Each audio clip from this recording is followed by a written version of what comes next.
देश की माटी, चंदन है इस देश की माटी, हर ग्राम है तपोभूमि, हर ग्राम है। हर बाला देवी की प्रतिमा, हर बाला देवी की प्रतिमा, बच्चा बच्चा राम है, बच्चा बच्चा राम है। चंदन है इस देश की माटी, तपोभूमि हर ग्राम है, तपोभूमि हर ग्राम है। हर बाला देवी की प्रतिमा, हर बाला देवी की प्रतिमा, बच्चा बच्चा राम है, बच्चा बच्चा राम है। शरीर मंदिर सा पावन, हर शरीर मंदिर सा पावन, हर मानव उपकारी है, हर मानव उपकारी है। जहाँ सिंह बन गए खिलौने, जहाँ सिंह बन गए खिलौने, गाय जहाँ माँ प्यारी है, गाय जहाँ माँ प्यारी है। मेरा शंख बजाता, जहाँ सवेरा शंख बजाता, लोरी गाती शाम है, लोरी गाती शाम है। हर बाला देवी की प्रतिमा, हर बाला देवी की प्रतिमा, बच्चा बच्चा राम है, बच्चा बच्चा राम है। है इस देश की माटी, चंदन है इस देश की माटी, तपोभूमि हर ग्राम है, तपोभूमि हर ग्राम है। हर बाला देवी की प्रतिमा, हर बाला देवी की प्रतिमा, बच्चा बच्चा राम है, बच्चा बच्चा राम है। कर्म से भाग्य बदलते, जहाँ धर्म से भाग्य बदलते, समनिष्ठा कल्याणी है, श्रमनिष्ठा कल्याणी है। जाग और जप की गाथाएं, जाग और तप की गाथाएं, कवि की वाणी, गाती कवि की वाणी है। गंगा जलसा, जहाँ का गंगा जलसा, गंगा जलसा, गंगा जलसा, जहाँ का गंगा जलसा, निर्मल है अविराम है, निर्मल है अविराम है। हर बाला देवी की प्रतिमा, हर बाला देवी की प्रतिमा, बच्चा बच्चा राम है, बच्चा बच्चा राम है। चंदन है इस देश की माटी, चंदन है इस देश की माटी, तपोभूमि हर ग्राम है, तपोभूमि हर ग्राम है। हर बाला देवी की प्रतिमा, हर बाला देवी की प्रतिमा, बच्चा बच्चा राम है, बच्चा बच्चा राम है। बच्चा बच्चा राम, बच्चा बच्चा राम है।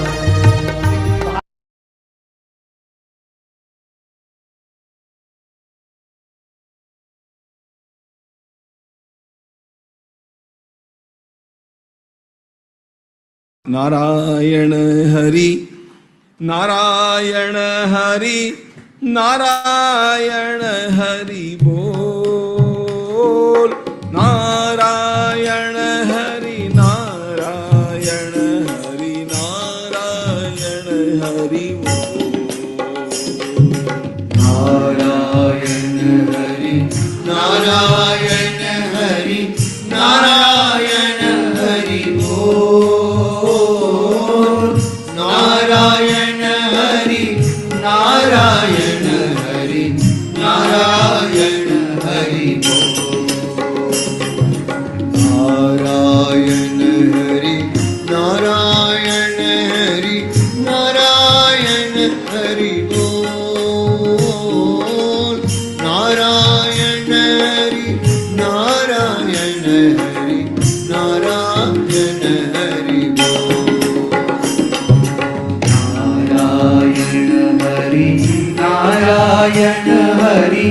नारायण हरि बोल। नारायण हरि नारायण हरि नारायण हरि बोल। नारायण हरि नारायण हरि नारायण हरि बोल। नारायण हरि नारायण हरि नारायण हरि बोल। नारायण हरि नारायण हरि नारायण हरि बोल। नारायण हरि नारायण हरि नारायण हरि बोल। नारायण हरि नारायण हरि नारायण हरि बोल। नारायण हरि नारायण हरि नारायण हरि बोल। नारायण हरि नारायण हरि नारायण हरि बोल। नारायण हरि नारायण हरि नारायण हरि बोल। नारायण हरि नारायण हरि बोल। नारायण हरि नारायण नारायण हरि नारायण हरि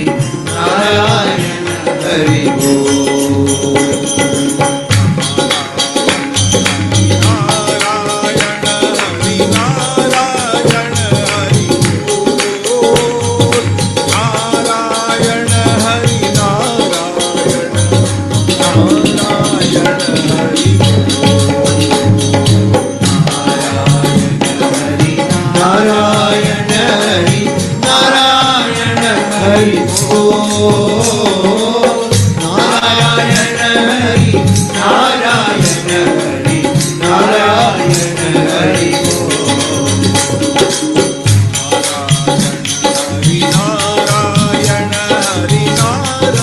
नारायण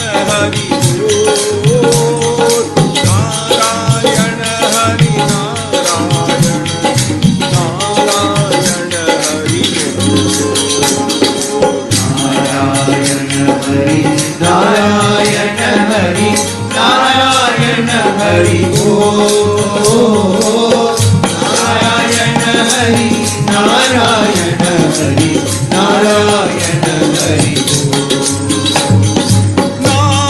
नारायण हरि नारायण हरि नारायण हरि बोल। नारायण हरि नारायण हरि नारायण हरि बोल। नारायण हरि नारायण हरि नारायण हरि बोल।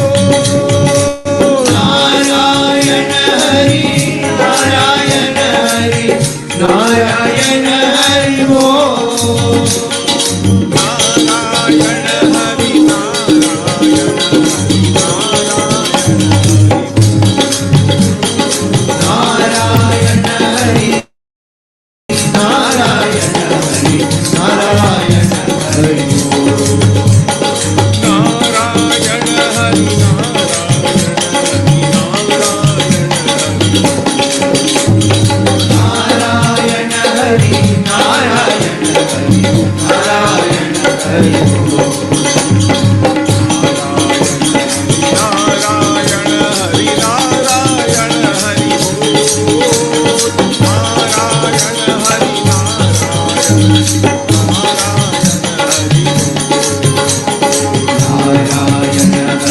नारायण नारायण हरि नारायण हरि नारायण हरि बोल। नारायण हरि नारायण हरि नारायण हरि नारायण हरि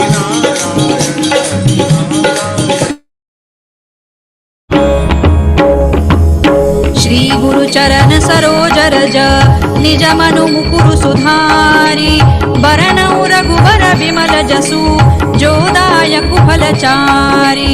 बुद्धिहीन तनु जानिके सुमिरौ पवन कुमार बल बुद्धि विद्या देहु मोहि हरउ कलेस विकार। जय हनुमान ज्ञान गुण जय कपीसति हूँ लोक उजागर। रामदूत अतुलित बल धामा, अंजनी पुत्र पवन सुत नामा। महावीर विक्रम बजरंगी, कुमति निवार सुमति के संगी। कंचन बरन विराज सुबेसा, कानन कुंडल कुंचित केसा। हाथ वज्र और ध्वजा विराजे, कांधे मूज जनेऊ साजे। शंकर सुवन केसरी नंदन, तेज प्रताप महाजगवंदन। विद्यावान गुणी अति चातुर, राम काज करिबे को आतुर। प्रभु चरित्र सुनिबे को रसिया, राम लखन सीता मन बसिया। सूक्ष्म रूप धरि सियहि दिखावा, विकट रूप धरि लंक जरावा। भीम रूप धरि असुर संहारे, रामचंद्र के काज संवारे। लाय सजीवन लखन जियाए, श्री रघुबीर हरषि उर लाए। रघुपति कीन्ही बहुत बड़ाई, तुम मम प्रिय भरतहि सम भाई। सहस बदन तुम रोजस गावे, अस कहि श्रीपति कंठ लगावे। सनकादिक ब्रह्मादि मुनीसा, नारद सारद सहित अहिसा। जम कुबेर दिक्पाल जहाते, कवि कोविद कहि सकै कहाते। तुम उपकार सुग्रीवहि कीन्हा, राम मिलाय राजपद दीन्हा। तुम्हरो मंत्र विभीषण माना, लंकेश्वर भय सब जग जाना।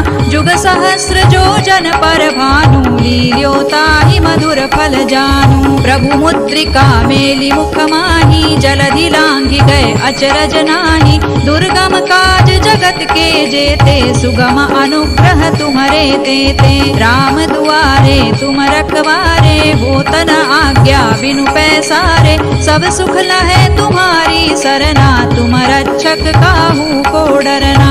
आपन तेज संहारो आपे, तीनों लोक हांकते कांपे। भूत पिशाच निकट नहीं आवे, महावीर जब नाम सुनावे। नासै रोग हरै सब पीरा, जपत निरंतर हनुमत वीरा। संकट ते हनुमान छुड़ावे, मन क्रम वचन ध्यान जो लावे। सब पर राम तपस्वी राजा, तिनके काज सकल तुम साजा। और मनोरथ जो कोई लावे, सोई अमित जीवन फल पावे। चारों जुग परताप तुम्हारा है, प्रसिद्ध जगत उजियारा। साधु संत के तुम रखवारे, असुर निकंदन राम दुलारे। अष्ट सिद्धि नौ निधि के दाता, असवर दीन जानकी माता। राम रसायन तुम्हारे पासा, सदा रहो रघुपति के दासा। तुम्हारे भजन राम को पावे, जन्म जन्म के दुख बिसरावे। अंत काल रघुबर पुर जाई, जहाँ जन्म हरि भक्त कहाई। और देवता चित्तन धरई, हनुमत से सर्व सुख करई। संकट कटे मिटे सब पीरा, जो सुमिरे हनुमत बलबीरा। जय जय जय हनुमान गोसाई, कृपा करहु गुरुदेव की नाई। जो सत बार पाठ कर कोई, छूट ही बंदी महासुख होई। जो यह पढ़े हनुमान चालीसा, होय सिद्धि साखी गौरीसा। तुलसीदास सदा हरि चेरा, कीजय नाथ हृदय महडेरा। पवन तनय संकट हरना, मंगल मूर्ति रूप। राम लखन सीता सहित, हृदय बसहु सुर भूप। सियावर रामचंद्र की जय, पवन सुत हनुमान की जय। उमापति महादेव की जय। श्री गुरु चरण सरोज रज, निज मनु मुकुरु सुधारी। बरनउ रघुबर विमल जसु, जो दायक फलचारी। बुद्धिहीन तनु जानिके, सुमिरौ पवन कुमार। बल बुद्धि विद्या देहु मोहि, हरहु कलेस विकार। जय हनुमान ज्ञान गुण सागर, जय कपीसति हूँ लोक उजागर। रामदूत अतुलित बल धामा, अंजनी पुत्र पवन सुत नामा।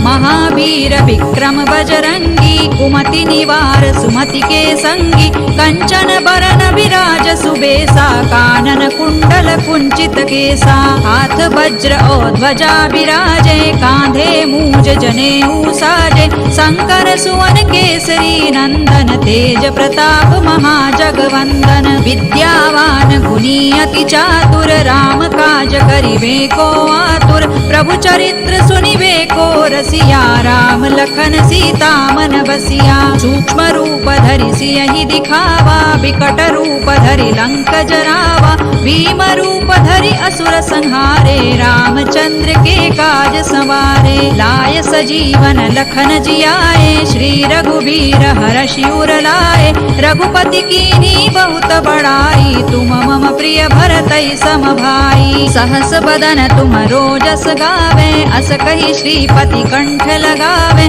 सनकादिक ब्रह्मादि मुनीसा नारद सारद सहित अहिसा जम कुबेर दिक्पाल जहाते कवि कोविद कहि सकै कहाते तुम उपकार सुग्रीवहि कीन्हा राम मिलाय राजपद दीन्हा तुम्हरो मंत्र विभीषण माना लंकेश्वर है सब जग जाना जुग सहस्र जो जन पर भानु लील्योताहि मधुर फल जानू प्रभु मुद्रिका मेलि मुख माही जलधि लांघि गए अचरज नाही दुर्गम काज जगत के जेते सुगम अनुग्रह तुम्हरे तेते राम दुआरे तुम रखवारे होत न आज्ञा बिनु पैसारे सब सुख लहै तुम्हारी सरना तुम रक्षक काहू को डरना आपन तेज संहारो आपे तीनों लोक हांकते कांपे भूत पिशाच निकट नहीं आवे महावीर जब नाम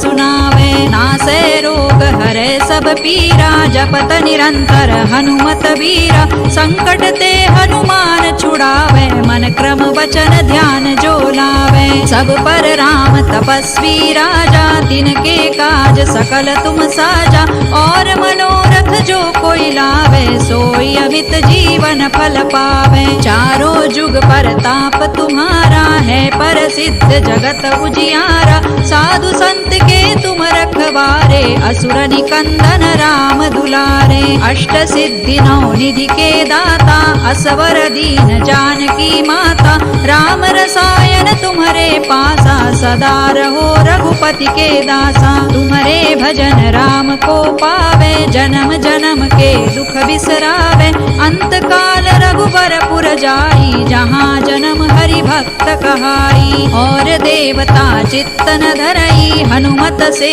सर्व सुख करई संकट कटे मिटे सब पीरा जो सुमिरे हनुमत बलबीरा जय जय जय हनुमान गोसाई कृपा करहु गुरुदेव की नाई जो सत बार पाठ कर कोई छूट ही बंदी महासुख होई जो यह पढ़े हनुमान चालीसा होय सिद्धि साखी गौरीसा तुलसीदास सदा हरि चेरा की जय नाथ हृदय महडेरा पवन तनय संकट हरन मंगल मूर्ति रूप राम लखन सीता सहित हृदय बसहु सुर भूप सियावर रामचंद्र की जय पवन सुत हनुमान की जय उमापति महादेव की जय।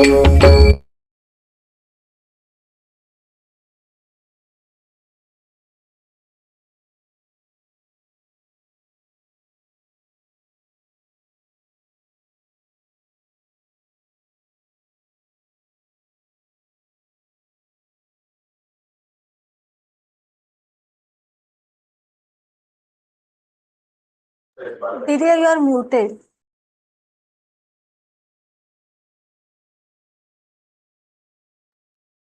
Okay, thank you. Jai Shri Krishna, everyone.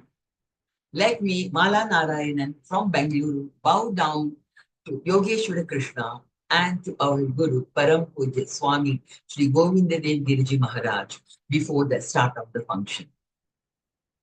Om Shri Guru Bhyo Namaha.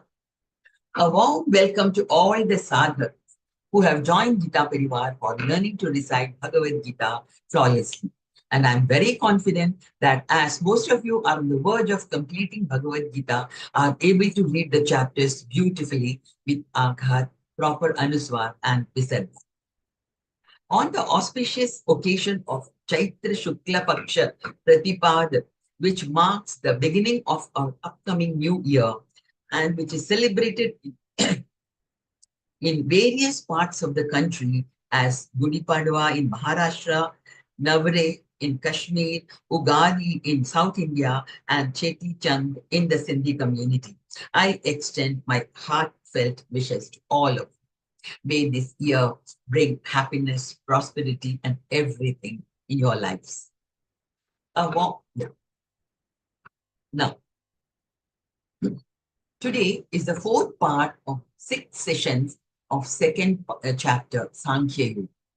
It is time for prayer before we start the session.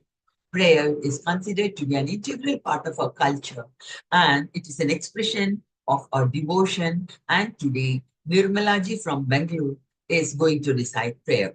Didi is a retired central government officer with interest in music and social work. Nirmalaji joined Gita Pariwar in January 2024 and is giving seva as a trainer and is a sadhak in L4. Let's invoke the blessings of Bhagavan Krishna. Didi, please.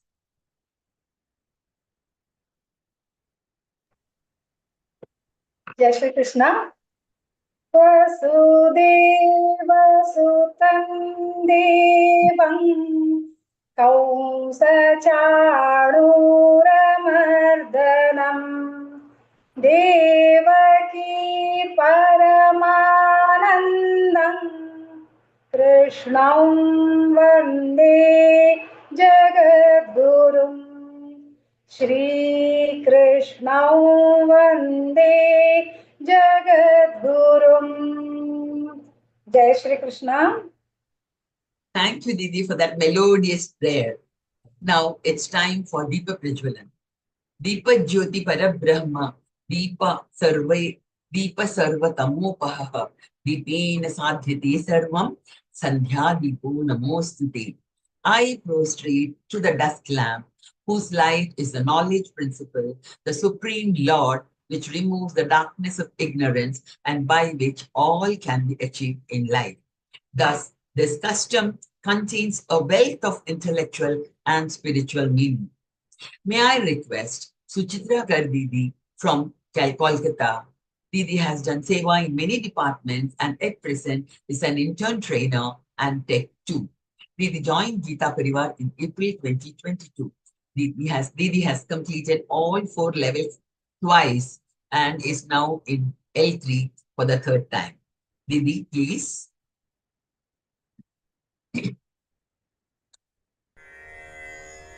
निषिद्धैरप्येभिर्लुलितमकरन्दो मधुकरैः करैरिन्दोरन्तश्छुरित इव सम्भिन्नमुकुलः विधत्तां सिद्धिन्नो नयनसुभगामस्य सदसः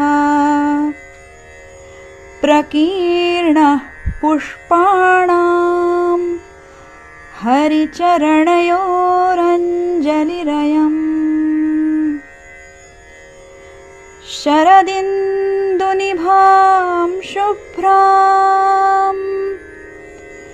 शुभ्रवस्त्रैरलङ्कृताम् कलहंसकृतावासां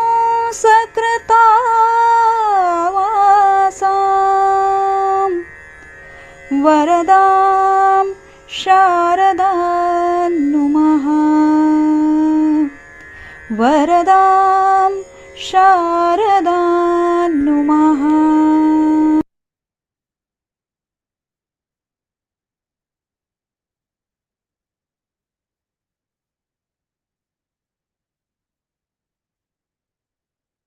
Thank you for the devotional and beautiful Deepa Prajwalan, which has created a nice spiritual atmosphere. I would like to inform all the participants that you may ask questions once the session is over. please raise your hands only after the session is over. I'm very glad to inform you that our next new batch is starting on 11th of April. Kindly share the details to your friends and relatives. The details of this Vivechan may also be shared with your dear ones. Another good news is that the Kerala unit of Gita Pariwar is doing Sampurna Gita Parayan in the famous Guruvayur Sri Krishna temple. All of you might have heard, and Maitri Milan thereafter on the 5th of this April. Those who can, please try to attend. Now it's time for the most anticipated part of this session. Our speaker for the day is Shraddha Dev Raoji. She is associated with Gita Pariwar since very long, since many years, and she's doing lots of sevas. She's trainer. She's a very senior trainer, and she has been training our trainers, and she's associated with Rupal. That is, she has been teaching Bhagavadgītā and our cultural this thing to small children. So she has been associated with this for a very, very, very long time. And she has been doing Vivechan also quite for a long time. She is in Hyderabad, and though she belongs to Nagpur, at present she is in Hyderabad. Yeah. So Didi, please, I request you for the Vivechan of the 4th session of second part of second chapter, Sankhya. Didi, please. Jai Shri Krishna. A very warm welcome to this session, all of you. It was a beautiful deep prajalan and a beautiful prayer. Before I begin with the discussion today, I would like to seek blessings of Swamiji and Shri Krishna himself. Hari Om. Guru Brahma, Guru Vishnu, Guru Devo Maheshwaraha, Guru Sakshat Parabrahma, Tasmai Shri Gurave Namaha. Krishnaya Vasudevaya Hare Paramahatmane Pranataklishanashaya Govindaya Namo Namaha. Om Pathaya Pratibodhitam Bhagavatam Narayanena Swayam Vyasena Krathitam Purana Muninam Madhye Mahabharatam Advaitam Ritavarshinim Bhagavati Mashtadashathyayinim Amba Tvamanusandadami Bhagavadgītē Bhavatveshini. Om Shri Gurave Namaha. Om Shri Krishnaya Namaha. Hari Om. Before I begin, I wanted to confirm if my voice is coming, Anita Didi. Am I audible? Yes, Didi, you are audible. You are audible. Okay. Thank you, Didi. Thank you so much. A very warm welcome to the session, all of you again. And I hope I'm audible. So far we have seen some very beautiful shlokas of the second chapter. And today we start with the 4th part of this chapter. And we by now have understood the purpose of Srimad Bhagavad-gītā, the purpose of this entire discussion that we are having here is not just to understand some philosophy. This entire Bhagavad-gītā is to get a permanent solution on all the problems that we have in our life. Now, when I say so, I am very confidently saying this, that there is a permanent solution to all the problems, because basically what is the root cause of all the problems? What are the different problems that we face in our life? All different problems arise from where? Because of the state of mind. All of you will agree with me that something is happening in your life and we end up feeling sad about it. That is the problem. We feel happy about something, we are dismissed with the failures, and different, whatever, success, failure, somebody said something to me, everything boils down to what? Everything boils down to one common aspect, and that is that our mind was unhappy. Something that bothered me, something disturbed me, and that is the main cause of all the problems. So here, when I say that Bhagavad Gita is giving a solution to all our problems by correcting the mindset and making us happy all the time. So when somebody visits a doctor, what does he say? He will give you the appropriate medicine, he'll give you appropriate treatment depending on the illness. But first, he has to find out what is the root cause, what is the problem, what is the symptom. Unless that is done, no doctor can give any treatment or any medicine. Similarly, here, what is the root cause? Shri Krishna has seen first that the root cause of this entire thing is the mental distress that Arjun had, and he is addressing that distress for all of us also. That distress is the root cause, and by the means of Sankhya Yoga, Shri Krishna is fixing that for us, and hence is providing us what? A permanent solution to our problems. We have seen that in the last session, we ended on a note where Shri Krishna is telling Arjun about a win-win situation, where whether you go ahead and fight, it is a win-win situation because you will get moksha because of two things. One, because this entire battle is happening where? In the war, in the battlefield of Kurukshetra. And secondly, by following your own swadharma, you will be, even if you end up losing the battle, and even if you end up, giving up your life for this battle, you will die as a courageous, brave soldier, but warrior. And if you win, you will get a huge, beautiful, prosperous kingdom to reign upon. So in any case, this is going to be what? It is going to be a win-win situation. This is what Shri Krishna has convinced Arjun. And he says, in both situations, you have to understand that things you have to remain same. Now he has told that tato yudhyaya yujjasva naivam papam vapsisi. If you do not go ahead with this war, then what will happen? You will incur sin. You are going to earn sin for yourself.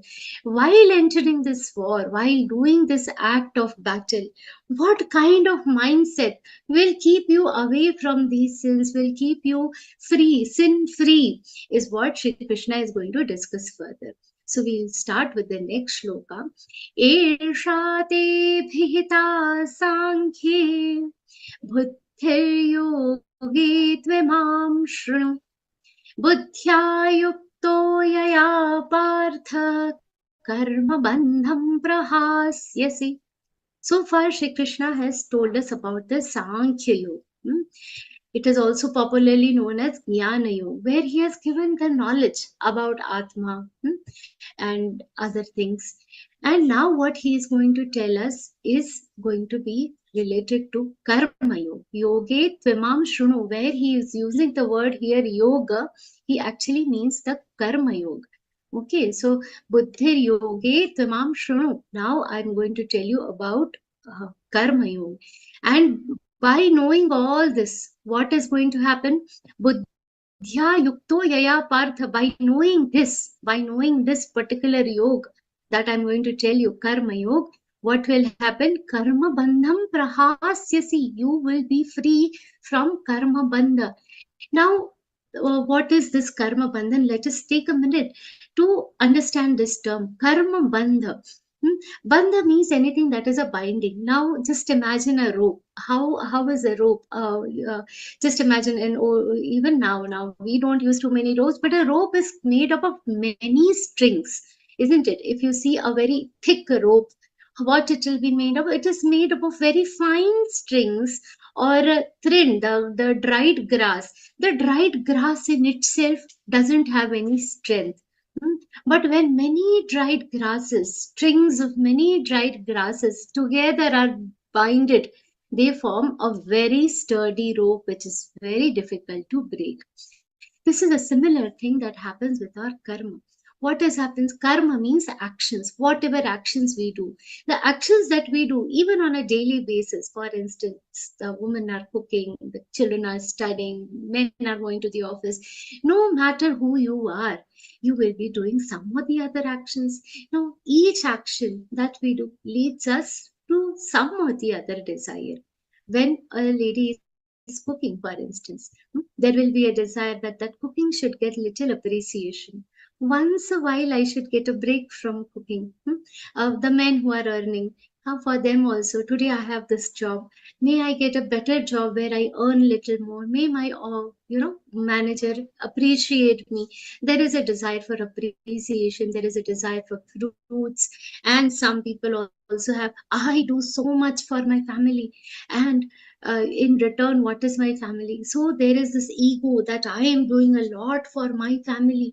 That ego is also there. So there are different things, and these are the different strings that we are talking about. So the action comes, so you assume each of the desire as a string. Now what happens? These desires together, they start getting entangled and form a very sturdy rope, and that becomes a binding. These desires together become a binding. The biggest tragedy of doing any action is that it keeps you trapped. One action will lead to another action. One action will lead to a desire. When the task, see how does our action become a trap? We have to understand. First, the work itself is trap. Suppose, for instance, you're doing some very prestigious job, and all of a sudden you've been asked, okay, for this particular meeting, don't preside that meeting, just take notes of some meeting. So you've been given a job which is little less, which is a little less than your designation. Whatever is the designation, it comes below that.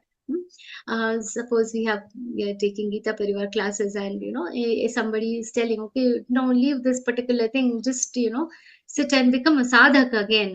Now that ego should not be there. That the work itself sometimes becomes this thing. This is not my work. My task is doing something nice. My task is, I am the president. Why should I just do this? So the work itself becomes, I'm giving very small examples, but the work itself becomes a binding. Then sometimes waiting for the results. I have done so much studies and then written my paper. I have to top in the class. I have to, get very good marks. Now, having this kind of desire, you will say, is so good. Yes, it is good. But more than the desire, what should be the focus? The focus should be on the action, that when I'm studying, I should study with full focus. That is what is in our hand. So when I'm going to office, this is what I should earn, this is what appreciation I should get, etc., etc. It comes with lot of sets of fruits. That fruits is the ego of waiting for the results is another type of binding. Then ego of being doer, we have already seen. These types of different different way an action will trap you. And from outside, what it looks like as if the task is done. However, within us, what happens? We remain trapped to that particular action. And from any action, more desires come. From those desires, new actions happen. So on and so forth. And what happens? This ends up with countless number of births. Right now, we are sitting as some particular XYZ human being. We don't know how many times we have been in not only this birth as a human, in the human form, we have been born as so many other creatures. Why? Because that's the desire. In those desires, we kept doing rounds and rounds in this cycle of death and birth. Now, how will this chain be broken? This is exactly what Shri Krishna tries to tell in the next few shlokas. Shri Krishna tells that to break this chain of desires and action, to break this chain of getting trapped in the actions, what we have to do?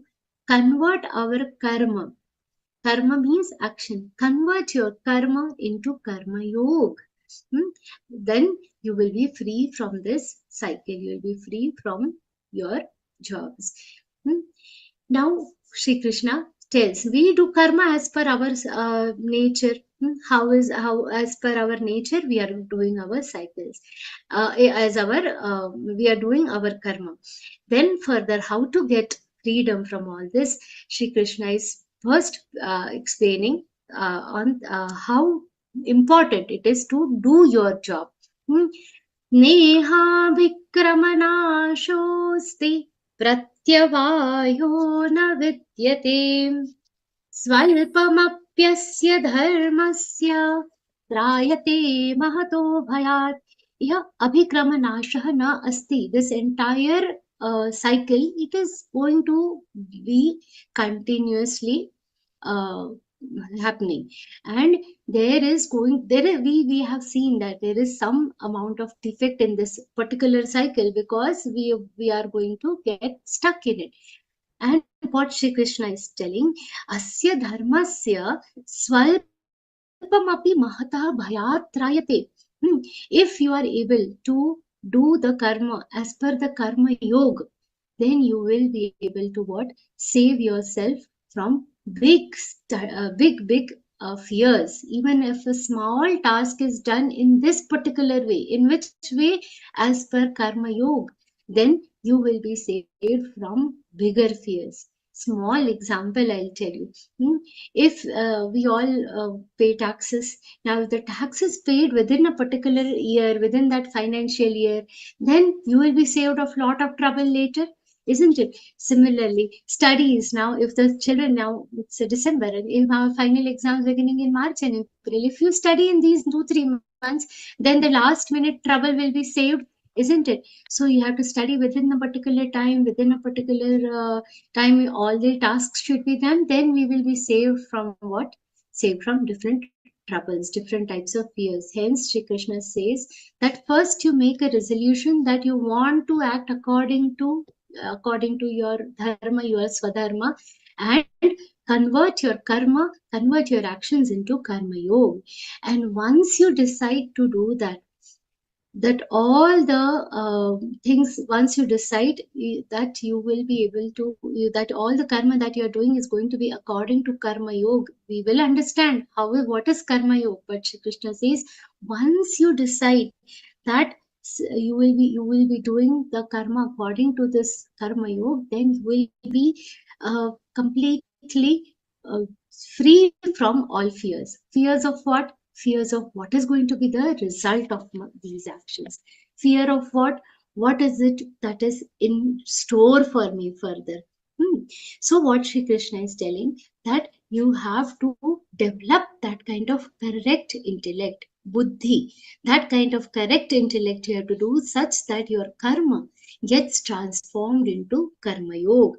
And once this kind of karma yoga you start doing, even a smallest task, Dhyanathar Maharaj says ati sukshma, if you task also, if you end up doing in this particular way, then what will happen? You will be free from all the different types of problems. Now for this, here he is also mentioning about the intellect. To convert anything into proper karma yoga, you have to resolve, you have to decide that this I have to do. And only when that decision is made, then you will be able to achieve freedom from all the actions. And for that, Shri Krishna is telling that you have to develop a particular type of intellect. What is that type of intellect? That is called Nishchayatmika Buddhi. Nishchayatmika Buddhi, it is, another name is Vyavasayatmika Buddhi. And Shri Krishna first prepares the correct background, prepares a background for developing the right intellect to have this kind of karma yoga. What Shri Krishna tells in respect to the intellect is very important. Vyavasayatmika buddhire, Vyavasayatmika buddhire keha kuru nandana, bahushakhayanantascha buddhayo vyavasayinam.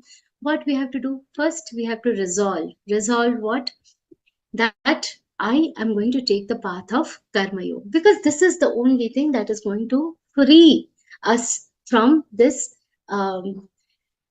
trouble of getting trapped in the actions. If this resolve is not done, then what will happen? If we do not resolve to follow the karma yoga, what will happen? There will be numerous occasions that will be coming up in the life which are going to deviate you from the path of karma yoga. That is what is Sri Krishna trying to explain in this particular shloka. So very important. Here he says vyavasayatmika buddhi. Vyavasayatmika buddhi ekeha means what? That vyavasayatmika buddhi, the intellect which resolves that I have to follow karma yoga, is unidirectional. It will be what? Focused on what? That I am going to follow the karma yoga. I am going to do my actions in a particular way that they do not trap me further. So I'm making a resolve, and it's a very beautiful thing. See, suppose you light now lamps. When we light lamps for Diwali, those small diyas, if you see the jyot, the wick is very small.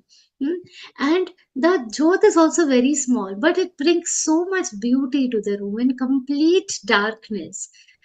If that one lamp is lit, it is going to do what? It is going to brighten up and beautify the environment around. Similarly, Vyavasayatmika Buddhi, this intellect, it is like that small light, which is going to drive away the darkness from your lives. It is going to drive away the darkness that is trapping us in our actions.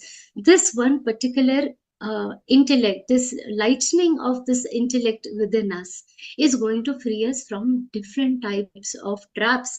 Having understood this, we have to resolve that we are going to follow this karma yoga. So first he says, make a firm resolve, nishchayatmika buddhi. First you make a firm resolve that I am going to follow this particular karma yoga.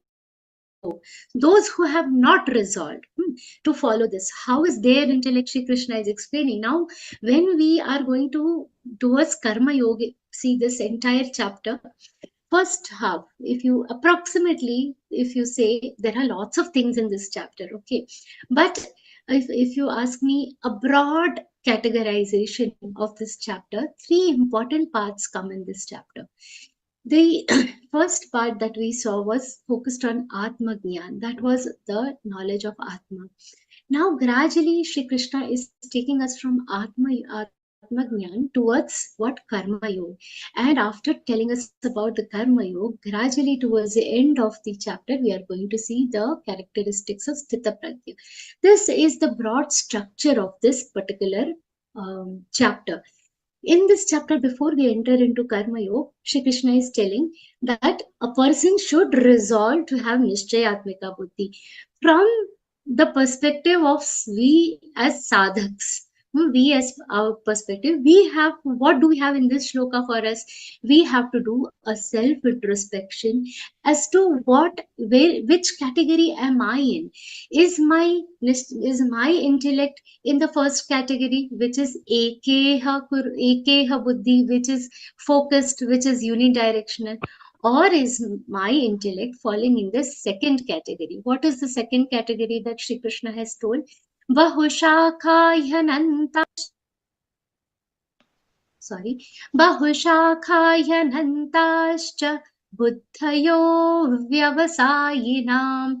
Here it looks like buddhayo. This avagraha is extremely important because here the word is buddhayaha avyavasayinam. So vyavasayatmika buddhi ekahi means it is just one, but avyavasayinam buddhi, the one which is opposite, which is not focused, which does not help you resolve. It is bahushaka, means multi-dimensional in our language. Means what? It wants to do this also, it wants to do another thing also. It is going to have many results. resolutions. I want to get a good job. Then at the same time, I also want to get married. I also want to keep my children happy. Also want a long life. I also want to learn Bhagavad-gītā. So many facets it's going to have. And gradually what happens? These sentiments, they get converted into what? Desires and actions. And these actions further occupy the entire mind, and everything what will happen? Gradually the mind will remain focused only on what? On the actions, on the desires. Gradually it is going to fill your mind with lots of desires, lots of actions, lots of things, lot of traps basically, which is again going to leave you with no peace of mind. And such minds will tend to become fickle, and they cannot purposefully concentrate on one particular thing. So too many things will be coming up. Now when I'm talking about Vyavasayatmika Buddhi, here what Shri Krishna is going to, it is not told yet, but what he's going to tell in the further chapters, this is the Buddhi, this is the intellect that will help you focus on your actions by thinking about God. So I'm doing this action, I'm taking care of my family, but my focus is what? On attaining the ultimate God. And when we talk about Bahushakha Buddhi, how it is, I am supposed, for small example, we take morning people will worship, how they are worshipping. Ideally, how should a worship be? Your entire mind should be focused on the God is sitting in front of you. How people worship nowadays, there will be a phone beside them, people are working behind them. Some dadis in the family we have seen, they'll be, "Are khana ban gaya kya?" while doing the puja. Some men, they'll be working, they'll be doing the worship, they'll be doing the puja, and in between the puja, main aa raha hu, bas I'm just ready, I'm coming, 2 minutes, just finishing off the puja. Finishing off the puja? Is this the level of concentration? So what is happening? Bahushakha. The mind should be focused on the puja, on the worship. But what is happening? The entire mind is where? In the actions that are going to follow. Is that worship something that is, so this, even if worship we are doing, worship is what? Doing puja of God. Now that also we are doing with so much distraction. Then imagine what about the other actions? The other actions which we should do with God in our mind, where are we going to focus our minds on? When we have to think about God while doing other actions also. You are in level 4, you have seen the Vivechan sessions, the meanings of other shlokas which comes in the remaining chapters. We know that all actions should be focused with keeping the mind and keeping God in the mind. But when we are supposed to be thinking about God only, we are thinking about other actions. Recently there was this World Cup, no? And I saw some children in our community and all, how they were doing their studies. Next day they have a test. How many runs? Okay, no, I'm studying. But how many runs? Beside, nowadays they all study on laptop and all, a small pop-up showing the runs. How many runs Australia is making, how many runs India is making. So this is the kind of focus with which the children are studying. This is the kind of focus with which people are working nowadays. This is Bahushakha. When an action is being done, it is focusing on so many different things, and then such an intellect which is focusing on so many different things, it is going to have no peace of mind. This is what Sri Krishna is trying to explain, that our intellect should be correct. Our intellect should be how?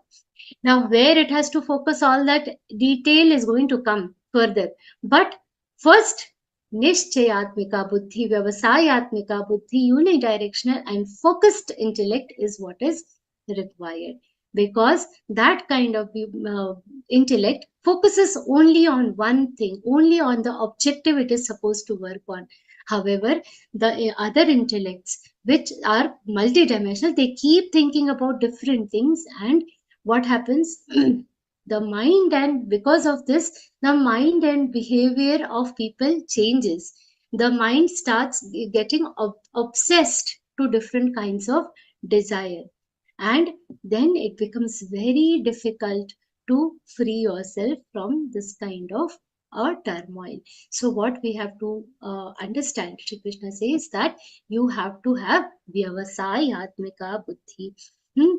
In any task which is done without this kind of intellect, any intellect which is not focused, Jnaneshwar Maharaj says it is durbuddhi only, means it is an intellect not worth having. So your intellect should be vyavasayatmika buddhi, and whatever you are going to do, you have to do with a correct type of intellect. Now, how does our intellect get spoiled? Now, there are some people who give different examples and say, this is important, that is important. How misinterpretation of facts, misinterpretation of our scriptures. Many people, will say, see, this is my job, this is my, they will justify all the chaos around them. They'll justify not being focused on one task using different types of, by giving different excuses. And for giving these excuses also, what they will do, they will use scriptures as the basis to give different excuses. How a person's intellect gets spoiled, Shri Krishna is explaining in the next 3 shlokas, which is very important from an introspective perspective. As I told you that when we are learning these shlokas, we have to understand their meanings, and also what is the motive that we have at Gita Pariwar. Not only just to read Bhagavad Gita, not only to teach Bhagavad Gita, Gita padhe, padhai aur jeevan mein laye. We will be able to get it in our lives only if we introspect our own intellect, introspect our own behavior, and then understand. So for the next 3 shlokas, when we are looking, we all, there is an, even for me also, everybody ends up saying, this is the character. We start analyzing people around us as to, do they have these characteristics? Does my dadi do puja like this? Does my husband behave like? Forget about all of them. Think about yourself. Is this the way you are doing your task? In the next 3 shlokas also, keep an attitude of introspection and let's try to walk through the next 3 shlokas. What Shri Krishna is explaining. Yamimam pushpitam vacham pravadantya vipaschitaha वेदवादरताः Partha नान्यदस्तीति वादिनः कामात्मानः स्वर्गपरा जन्म कर्म फलप्रदाम् क्रियाविशेषबहुलां भोगैश्वर्यगतिं प्रति भोगैश्वर्यप्रसक्तानां तया परतचेतसाम् व्यवसायात्मिका बुद्धिः समाधौ न विधीयते. In the 41st shloka, what Shri Krishna has told, that we have to have a vyavasayatmika buddhi, focused intellect we have to develop amongst ourselves. And in these shlokas, Shri Krishna is telling about what are those things which are going to prohibit the development of this kind of an intellect. One is the pushpitam vacham. Pushpitam vacham, what is the meaning of this word pushpitam vach? Pushpitam vach means the sweet talk. See in these 3 verses, Shri Krishna is talking about which type of people. First we have to understand. The ones whose buddhi is avyavasayatmika, the one in the second category of intellect. Who is not able to focus on anything. Their intellect runs in multiple directions at the same time. This kind of people Shri Krishna is talking about. And how they think, what is it that they are taking from our scriptures? That is what Shri Krishna is explaining. How they think and what is it that they are driven by. So, Yamimam pushpitam vachan pravadantya vipaschitaha vedavadaratah partha nanyadastiti vadinaha. Here Shri Krishna is telling what they see in Vedas and scriptures. Now, this is very important. Firstly, a disclaimer. that we are going to understand these shlokas. When we are trying to understand these shlokas, don't think that there is in any way the knowledge which is given in our scriptures is being demeaned or it is being looked down upon. Here, when we are comparing two things, okay, when we are comparing a diamond with glass, we are not trying to say that a glass is something inferior. Okay, glass has its own potential, though diamond is extremely precious, but that doesn't make glass any less important in our lives, isn't it? Similarly, when we are talking about what these people are seeking in scriptures, don't think that it is in any way underestimating what is being explained in scriptures. This one thing we have to have firmly in our mind. It is extremely important for us to live our life as directed by the Vedas. But what people with this multi-directional intellect do, they will seek examples from Vedas, and they will utilize all that information only to fulfill their own desires, because their intellect is driven by desires, completely driven by desires. And so what will happen, because their intellect is completely intellect is driven by their desires, what is going to happen? All that they study in the scriptures is to fulfill only these worldly desires. Vedas teach us how to live life happily, but what happens, the human beings get stuck to that part of happiness and only their personal happiness, but do not focus on others. So selective listening, you must have heard this term, selective listening. That way they have a very selective interpretation of the scriptures. So even when we are doing worshipping or any other things, what do people focus on the Falashruti? By chanting this shloka, the particular thing, the particular fruit, this will give you intellect. Say Sri Sukta and you will get wealth. Sing this chant this particular shloka, chant this mantra to get this particular, to get the entire sadhana, the entire worship, the entire means of worshipping or praising has become what? A means to get something.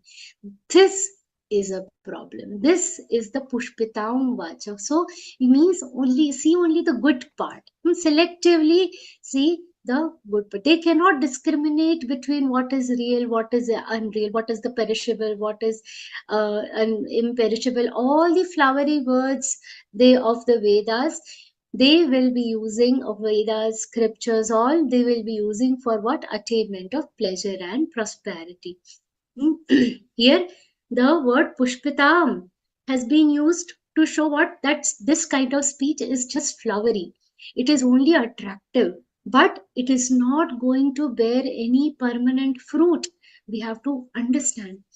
And in the next shlokas, what Shri Krishna says, Kamatpana Swargapara Janma Karma Phala Pradam, means what happens now? These desires ultimately become the root cause of Janma Karma Phala, means they are going to put you in this vicious circle of births and desires again. This is what is going to happen. So this is an important thing that Shri Krishna is telling.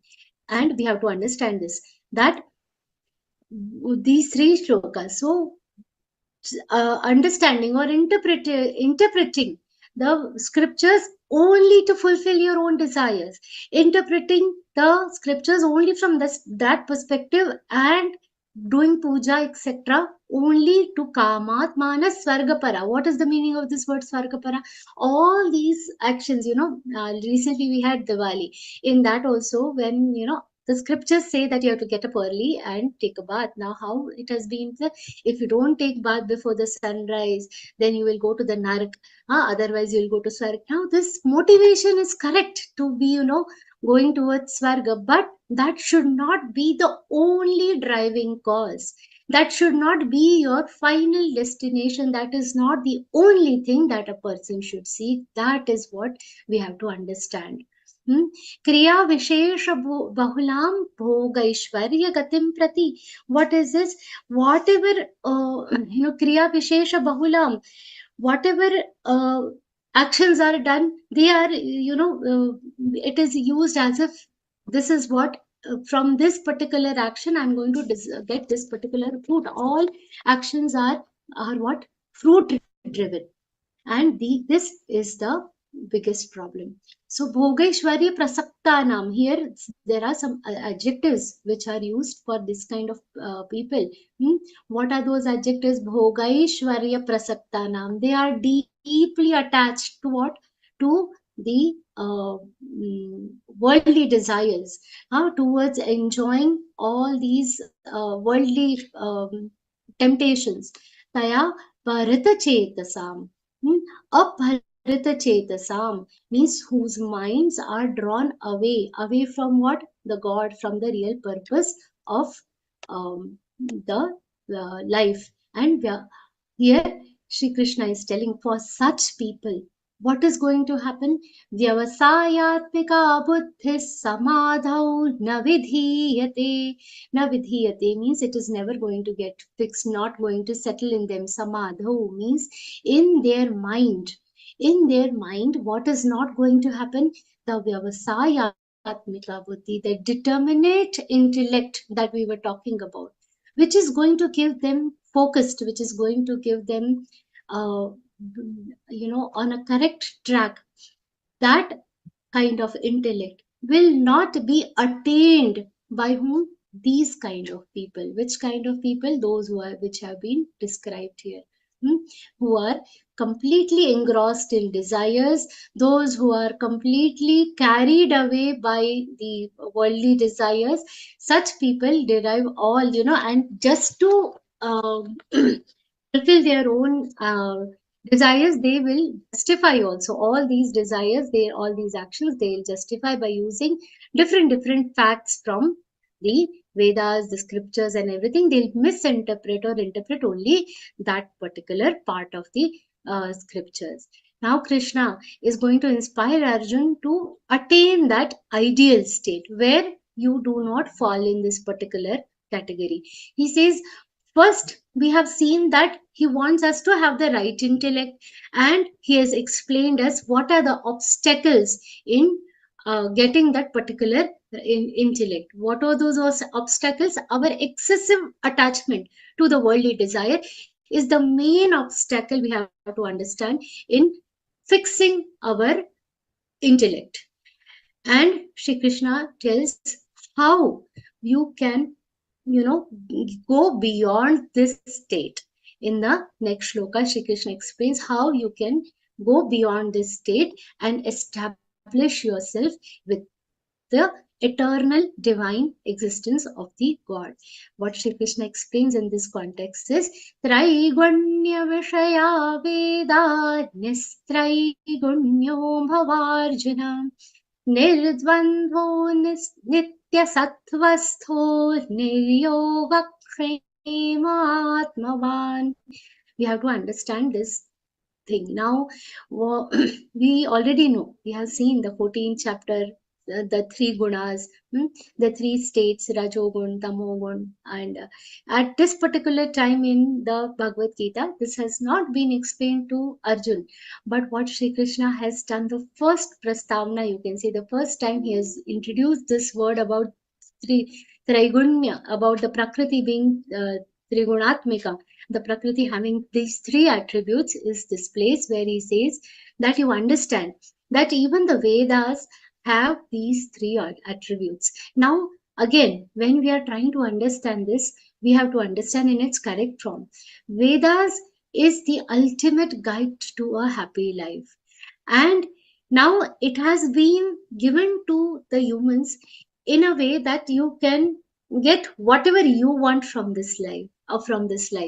Whatever you need, what is essential for us to lead a life, all that is explained in the Vedas. Now, if we are driven by desires, then we will seek what? We will seek the Rajoguni part of the Vedas. There are some Tamogunis with vidyas also, people who are seeking that will seek that part. And for Sattva-guni people, we will see the Brahma Jnana, which is also a part of the Vedas. So Vedas are consisting of everything. They have all the knowledge. Traigunya Vishaya Veda. But what you have to do, Arjun, you have to be Nistraigunya Bhava, Arjuna. You have to be free from all these three gunas. This is the same thing Sri Krishna has explained to Arjun even in the 14th chapter, when after completing the entire discourse, he is telling what you have to become. He's explaining that you have to go beyond these gunas and you have to become a gunatit. Sri Krishna is telling Arjun the same thing here. You become free from all the gunas. Now, all these three attributes. Which attributes? The Rajogun, Sattvagun, Tamogun, all these three attributes, you be free. Now, in this, Sri Krishna is asking Arjun for different things. There are different, you can say, orders by Sri Krishna. One is Nistraigunyo Bhava. That you be free from these attributes, that be free from the effects of Sattvagun, Rajogun and Tamogun. And to attain that, what we have to do? We have to inculcate, establish in ourselves the entire second line of this shloka. And what is that? Nirdvandvaha, Nitya Sattvastha, the second category. Niryoga Kshema Atmavan. All these things you have to be inculcate in yourself. What Sri Krishna says, Nirdvandva. Dvandva, we have seen this earlier also. Dvandva is the conflicts in the life, Sukha Dukkha. When something happy happens, won the match, all 10 matches our country won, we were so happy, so much celebration, exhilarated everybody was, and lost the final. So much sadness, so much distress. So in both situations, these are conflicting situations, success and failure, win and loss, happiness and sadness, sukha, dukkha. All these are what conflicting situations of your life.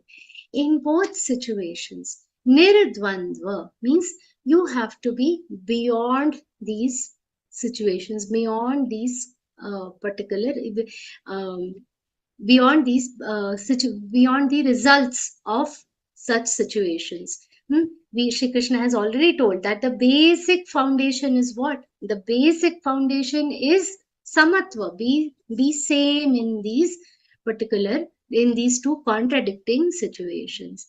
Nitya sattvastha.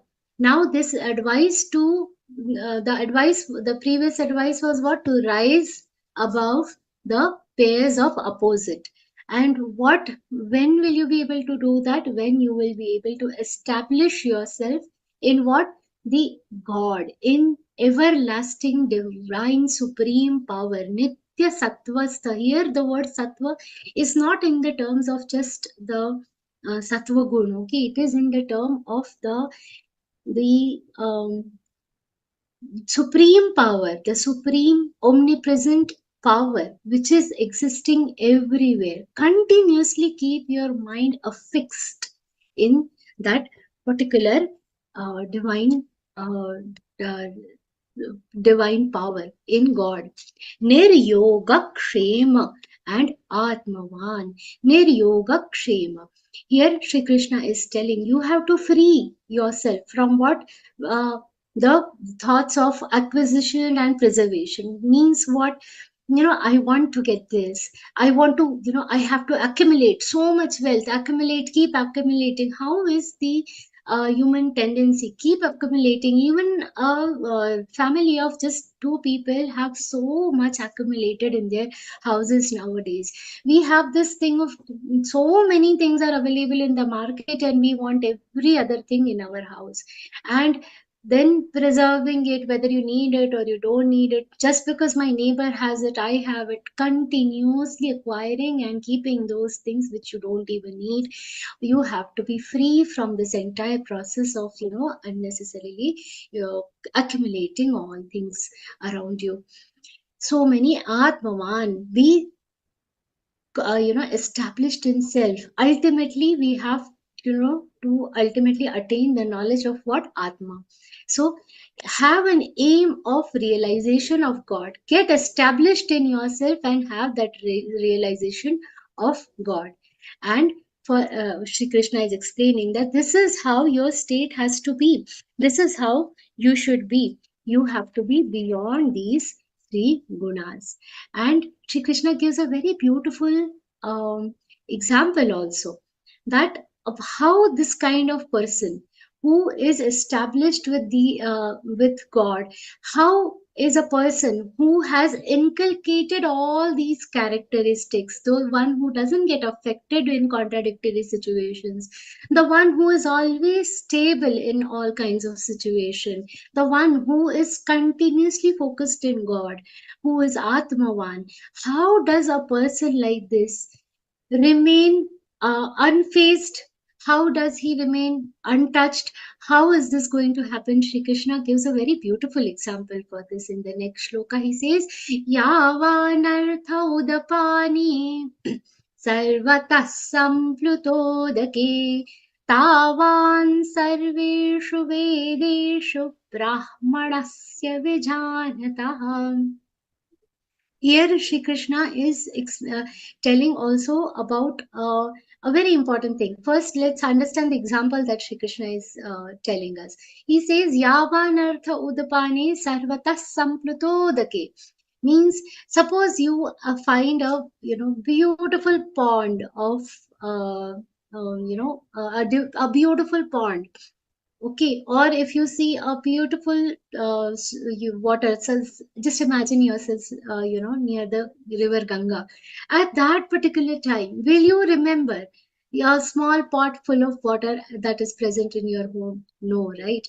So similarly, Shri Krishna says that when you have a beautiful pond in your in or a reservoir in front of you, will you think, or of a small pot of water or a puddle that you might have seen when it is the summer season?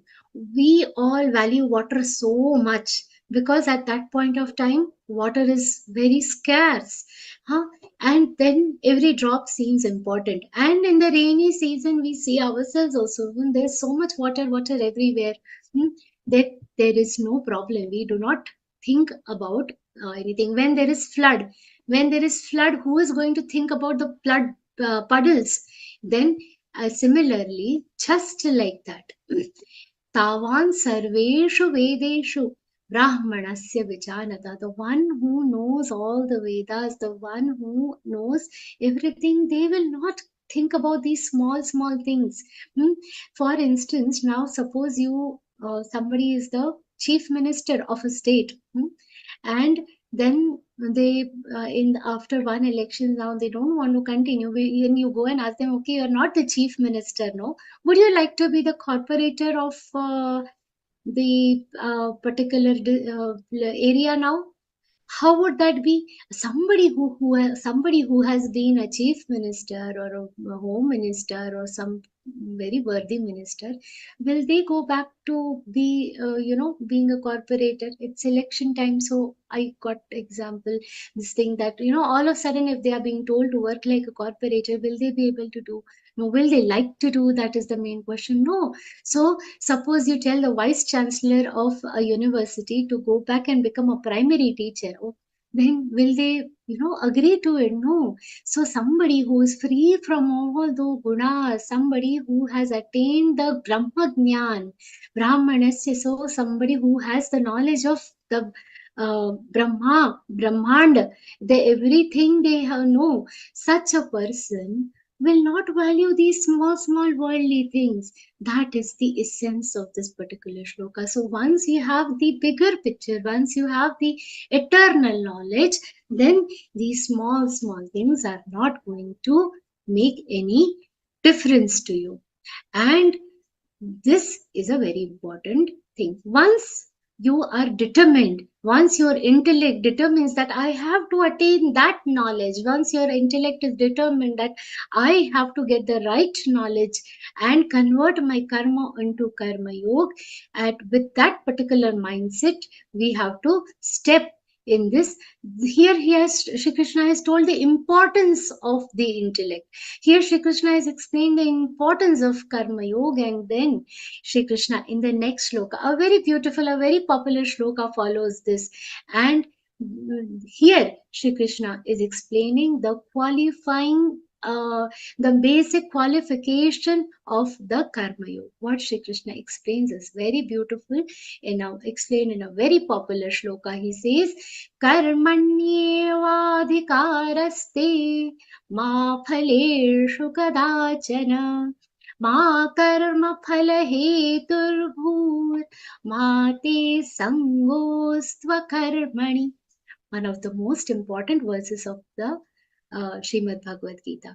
As per this is a very important verse, this is also one of the most misinterpreted verse of Shri Krishna. One common interpretation that we have is that you have only the rights on your karma, on your deeds. But this is not the actual correct interpretation. Well, we have to, before we understand this particular shloka, it is extremely important to understand the word adhikar in Sanskrit. Now, what we do here nowadays, because hame adhikar hai in languages like Hindi, Marathi, and all the other languages, the adhikar is in terms of rights. So many people interpret this shloka as if it is our right to do actions, but that is not the correct meaning. We have to understand the correct meaning of the word adhikar is eligibility. You are qualified only to do actions. Adhikar doesn't mean that you have right only on the deeds. You are qualified. You are eligible only to do actions. And see, just by understanding this word correctly, you will get the entire meaning of this shloka in the right essence. What it says, karmanye vadhikaraste, a person, whoever it is, any creature, what right you have? Karmanye vadhikaraste. It is not the right. A person is eligible only to do the duties. Our eligibility is only up till doing the actions, only up to performing the duties. Ma phaleshu kadachana. But we are not eligible to think about the fruits of any action. We do not qualify to think about the results of our actions. This is a very important takeaway of this particular shloka. And when you understand this, understand two more things about actions. One is, once the action is done, you are bound to get its result. The results are going to come whether you want it or you don't want it. Okay, so Dhritarashtra says, I don't want to see the war. Whether you want to see the war or you don't want to see the war, the results of the war are going to come. The results of what is the lose or win is going to happen. Simple. Once the exam is given, once you appear for any exam, then either you are going, you want it or not, your result is going to happen. Every time we are going to do an action, we have to.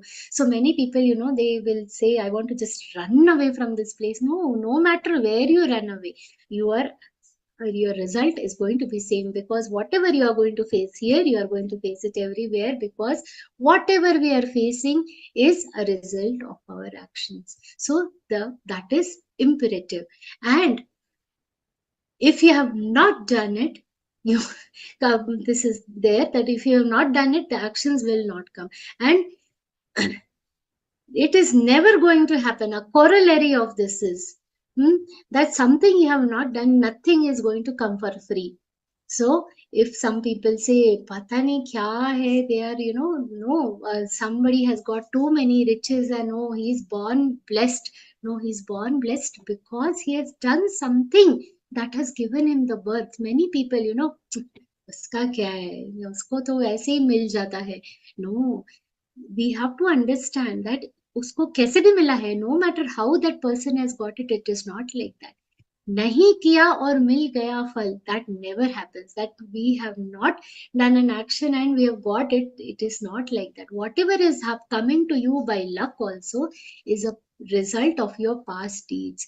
So at any point of time, if you feel that that I have to work so hard because I am not very rich, that person is so rich, he is not working, he is rich because in some life, in some birth, he has done and attained that richness as a part. It is like, he has attained that credit. He has he has attained that credit and attained that kind of balance of what? Karma. So it never happens that how true this one thing, that once your action is done, you will get it results. If you have not done any action, the result, if that particular thing is not going to come to you. So here what is very important that Shri Krishna is telling is you are eligible only to do the actions. And remember one more thing, that human birth is the only birth in which you can do actions to get a sin or a blessing. Okay, so what you are doing is extremely important. All other births, all other yonis are bhoga yonis. An animal will eat and just whatever they have earned in the past as a human being, they are going to just get the fruits of that. But what actions we do, be very mindful. So this entire karma shastra, Swamiji says that all this karma shastra what is being made is made for humans alone. So it's very important, it's very essential that we understand this particular karma shastra, that whatever these few things about karma, about actions that we are trying to understand in Bhagavad Gita, it is very, very important. And when he's saying that your eligibility is only up to doing actions, you do not qualify to think about the result. Here also understand the corollaries. When you will get the result, where you will get the results, how the results will come to you, in what quantity the results are going to come to you. All this, forget about getting it. Even to know this, you are not eligible. Because what we know only what has happened by our hands in this birth, but from so many births we have been in this circle of actions that we don't even know. There is a jumbo cosmic computer where all the account of our actions is kept. We don't even know what it is that has given rise to this. There are many beautiful stories. Now there's no time for this story, but if time permits, I'll tell you about one Rishi, Markandeya Rishi. Here, how he got some trouble in his life, and just to understand that why he suffered this, he went to Yamaraj to find out what action in this birth I have not done any sin. What action of my past has given me this kind of pain? He had went and asked Yamaraj. So there are some very beautiful stories around this, and we will see such stories at many places in our scriptures. So we have to always understand that whenever a result is coming, you have to understand it. It is Hari Ichha. It is the result. We are not even qualified to understand or react on this particular results. And when we are saying that we do not qualify to talk about the results, we have to understand that whatever, how do we keep ourselves immune from all this? Then it is for that what Sri Krishna tells, two more sutra, ma karma phala hetur bhur mate sangostva karmani. For that what you have to do, should not get moved by the fruits of. You should not get moved by the fruits of the action. And how will that come? By detaching yourself. Sango Swakarmani. You have to detach yourself from the fruits and akarmani. Now, just because I don't have any rights over the results of an action, don't become akarmani. Don't become, somebody who will not do any actions. This is also very important. Do not think that you, because and no matter what, there are some people who say, I don't feel like doing anything. There is nothing like I cannot do anything. If you are doing nothing and just sitting with your phone, that is also some action. Okay, so there is nothing called akarma. There is nothing, in no perspective you cannot be not doing anything. So we have to focus on what? We have to focus on doing the best actions without thinking about the results. So this is what has to change. This attitude has to change. All actions are imperative, and the whole cycle of actions is having some kinds of defects we have seen. And for that, Shri Krishna has given some very important sutras in this particular shloka. And then after this comes a very, very beautiful shloka. I'll take a little extra time and we'll go through this very important and beautiful shloka. Yogasthak kuru karmani sangam tyaktva dhananjaya siddhya siddhyo samo bhutva samatmai yoga uchyate. This is a very beautiful shloka, and this is an extremely important shloka also.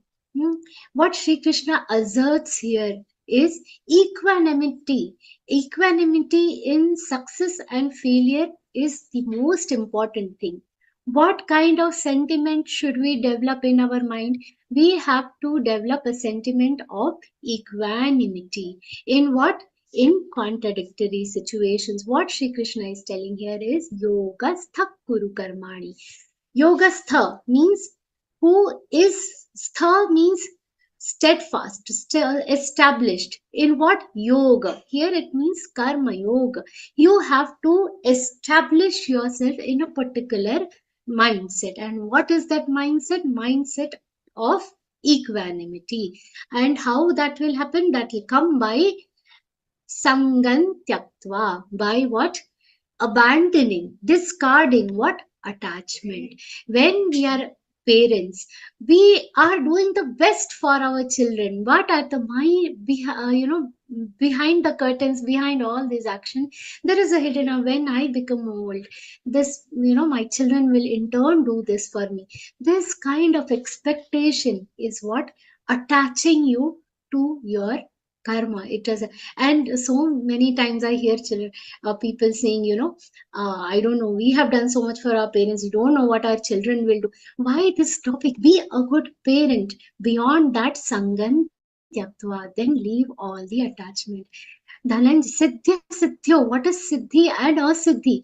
The success and failure. Siddhi, I have done a particular task, whether I am succeeding in that or not, whether I fail in that, whether it is success or a failure. Siddhya siddhyo samo bhutva. Be same in the situation of a success or a failure. No matter what my children are doing for me, I will do what is best. No matter what I get in return from this sadhana.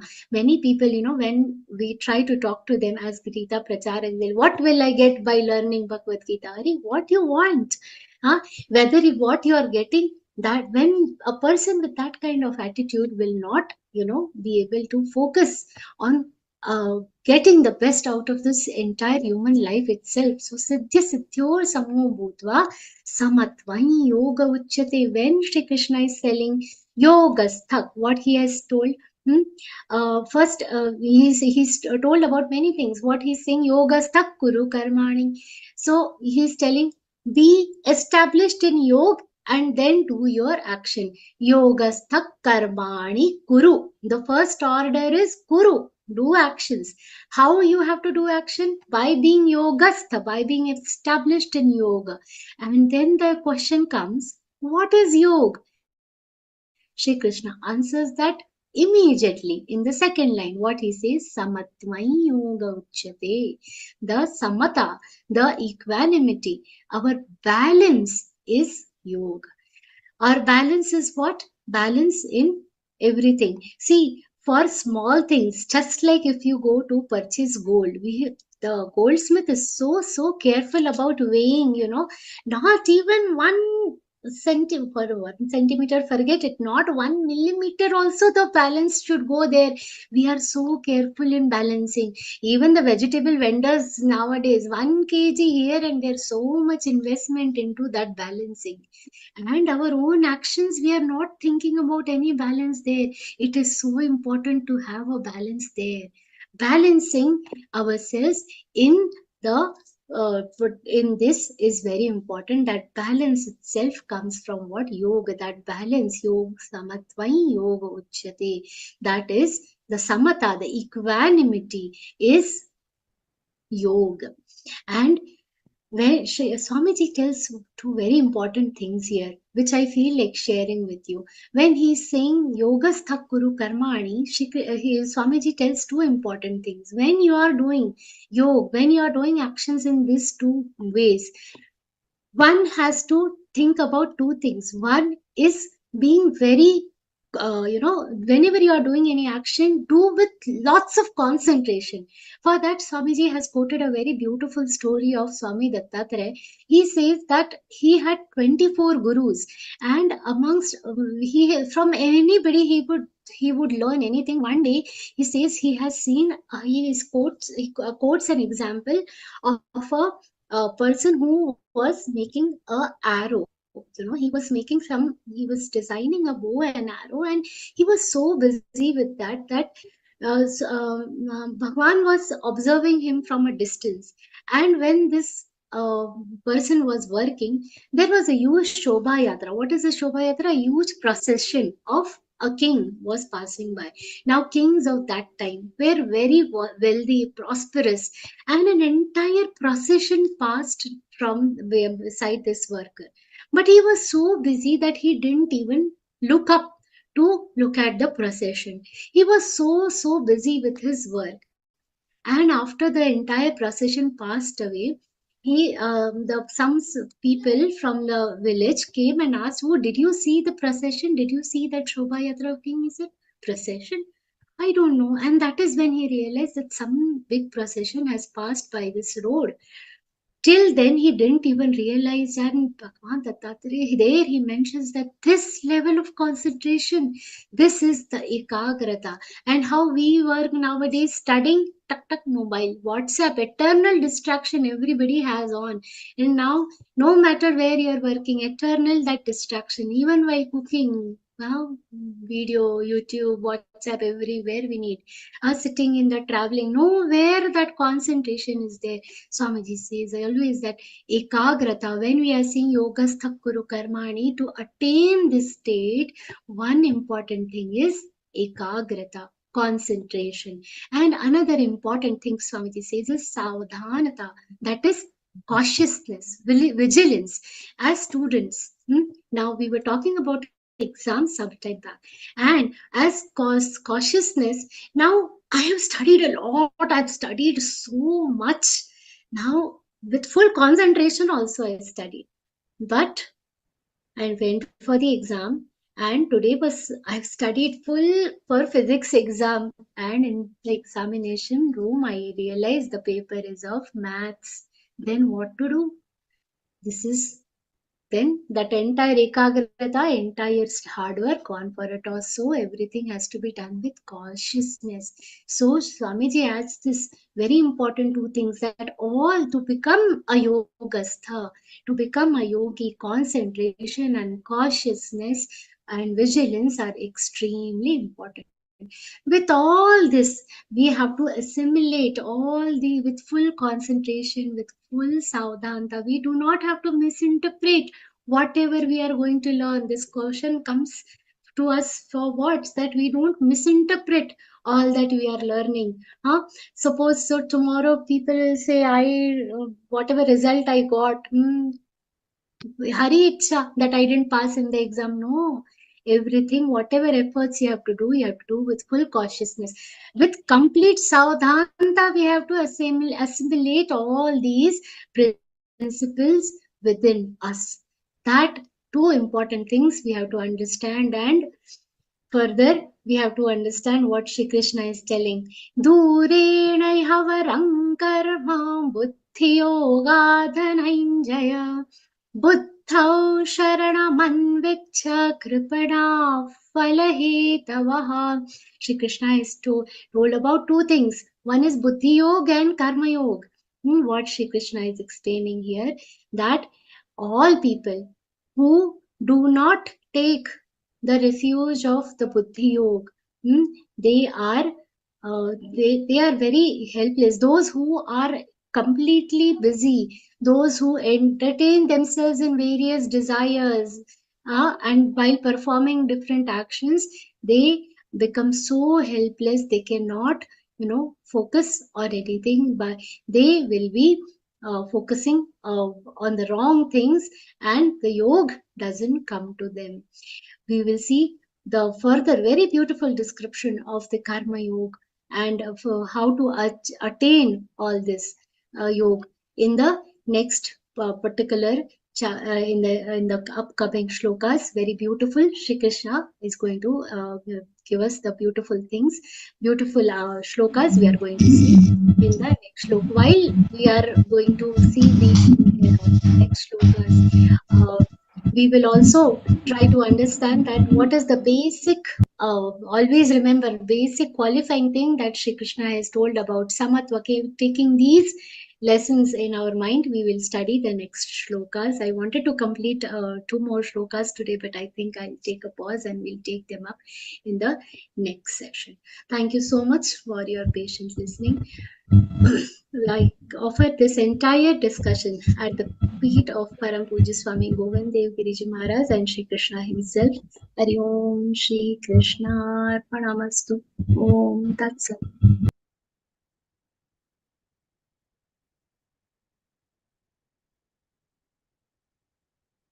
That was a very interesting session, and we are grateful to you, Shraddha Didi, for that wonderful session.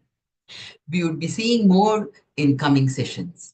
I'm very glad to inform you that our next new batch is starting on 11th of April. Kindly share the details to your friends and relatives. The details of this Vivechan may also be shared with your dear ones. Now it's time for question and answers.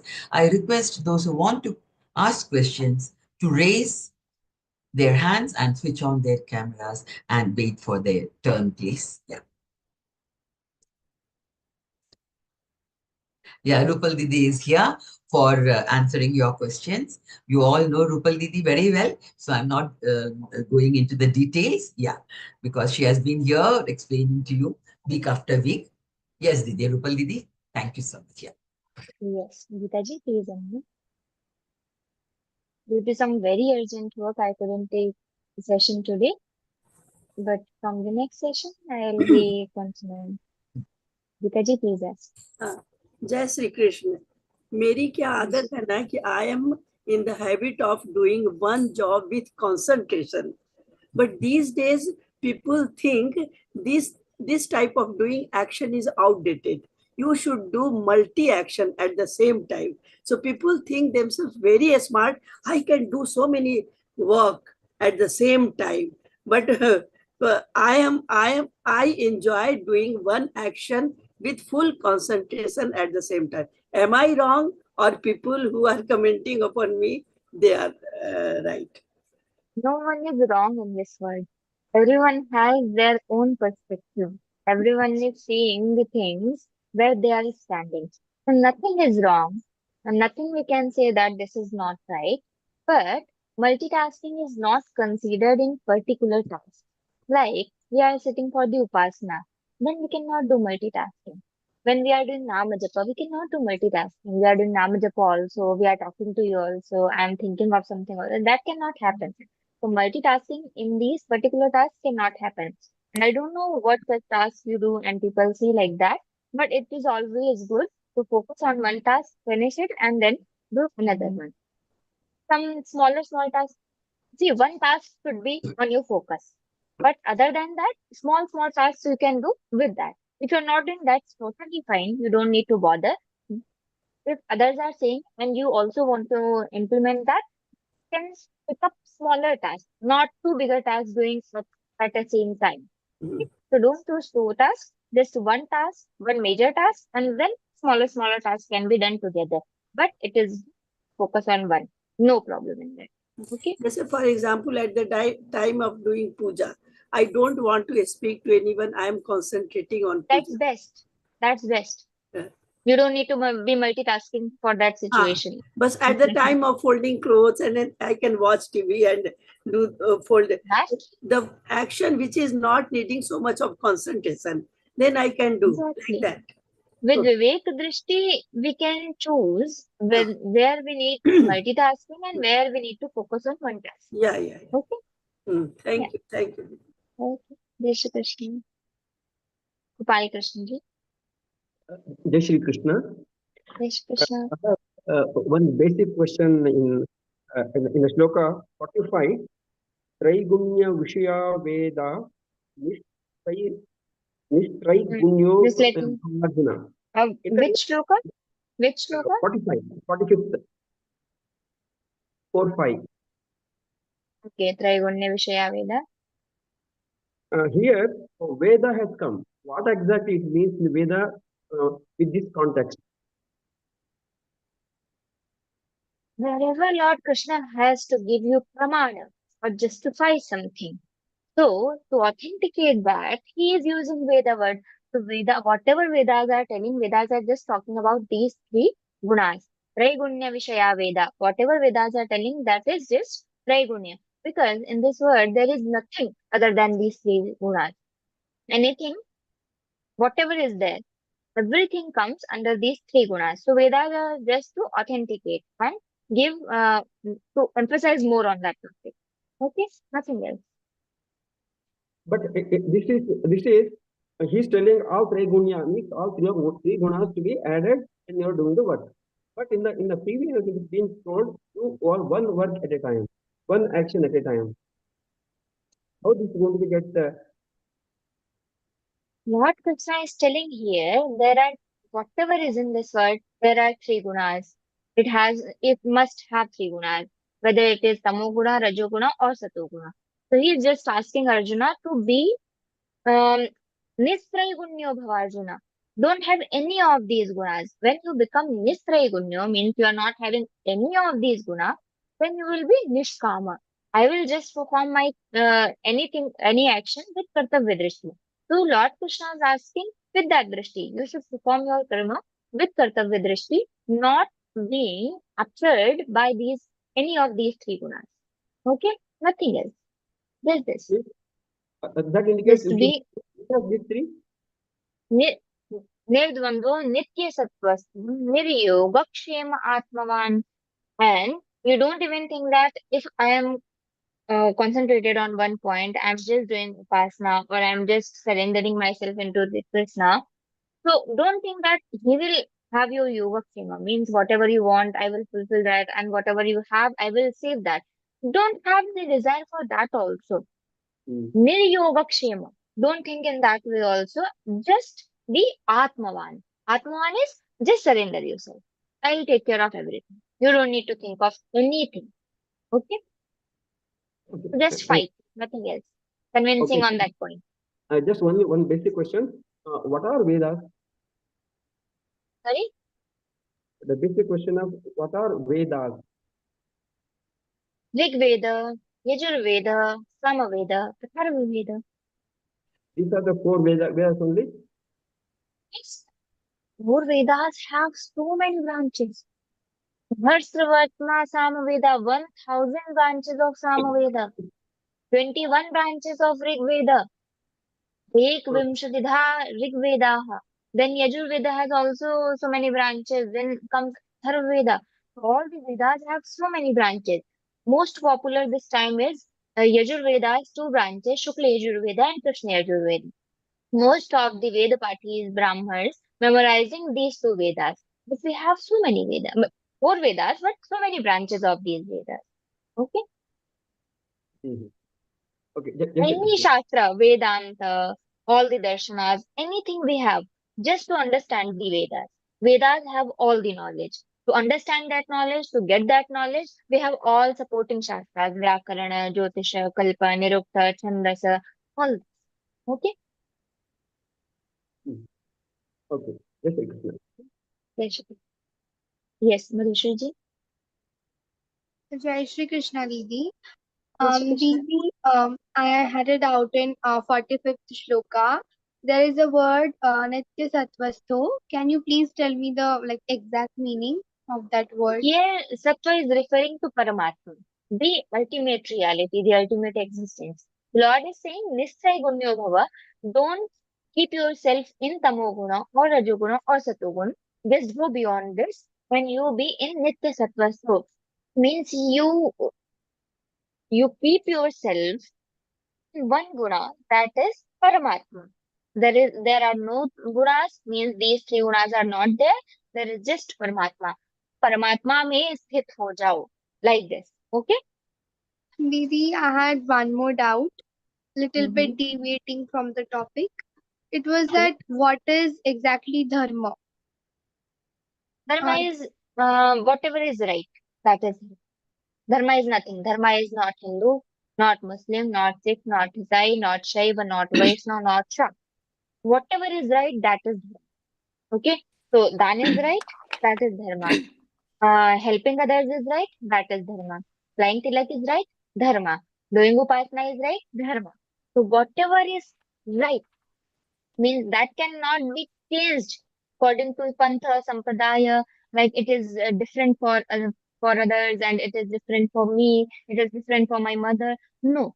Which is constant and right for everyone, each and everyone in this world. That is Dharma. Okay? Thank you, Didi.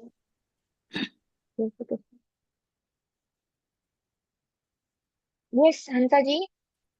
Jai Shri Krishna, Didi.